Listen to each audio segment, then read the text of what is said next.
সামান্য একটা ভুলের কারণে আজকে আমাদের ডবল খাটনি করতে হলো। হ্যালো, আসসালামু আলাইকুম। নতুন একটি মাছ বেটার ভিডিওতে আপনাদের স্বাগতম। আমরা যে পরিমাণ ফাঁকিবাজ, তাতে বড়দের চুলায় বড় বড় হাঁড়ি পাতিলে আমাদের দ্বারা রান্না করা অসম্ভব। বড় চুলায় বড় বড় হাঁড়ি পাতিলে রান্না করতে গেলে সবকিছু বেশি বেশি করতে হবে। তাই সময় এবং পরিশ্রম বাঁচাতে আম্মুকে বলেছিলাম ছোট চুলা বানিয়ে দিতে, কিন্তু আম্মু ফ্রি না থাকায় বড়াম্মু আমাদের ছোট চুলা বানিয়ে দিচ্ছিল। বড়াম্মু ভেবেছিল আমরা একেবারে ছোট টাইপের হাঁড়ি পাতিলে রান্না করব, তাই একেবারে ছোট মাপের একটা চুলা বানিয়ে দিচ্ছি। চুলা বানানো প্রায় শেষ পর্যায়ে, তখন আম্মু বলল, এই চুলাতে তো তোরা রান্নাও করতে পারবি না। তাই পুনরায় চুলা বানানোর জন্য অন্য জায়গায় মাটি খুঁড়তে লাগলাম। তাই আম্মুকে বললাম ভালো করে একটা চুলা বানিয়ে দিতে, আর আম্মু সাথে সাথে আমাদের চুলা বানিয়ে দিতে লাগলো। বড় আম্মু আগে থেকেই বেলে মাটি এনে পানি দিয়ে ভিজিয়ে মিহি করে মথে রেখেছিল। চুলা বানানোর মাটি ভালোভাবে মথা হলে চুলার শেপ অনেক সুন্দর আসে। যদিও চুলাটা অনেক ছোট আর আমরা ব্যবহার করব, তারপরেও আম্মু আর বড় আম্মু চুলাটা বানাতে অনেক হেল্প করেছে। আমি চাচি আম্মাকে বলেছিলাম চুলার আকার ছোট করতে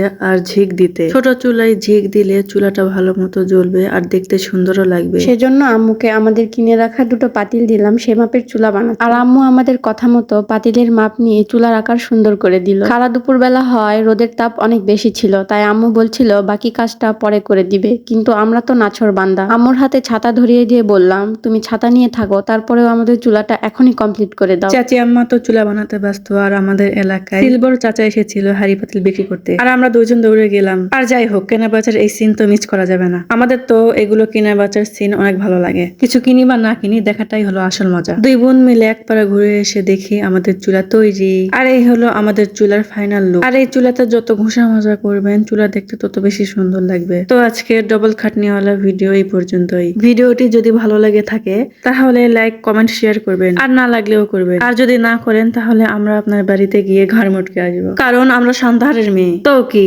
এখন ঘুমান।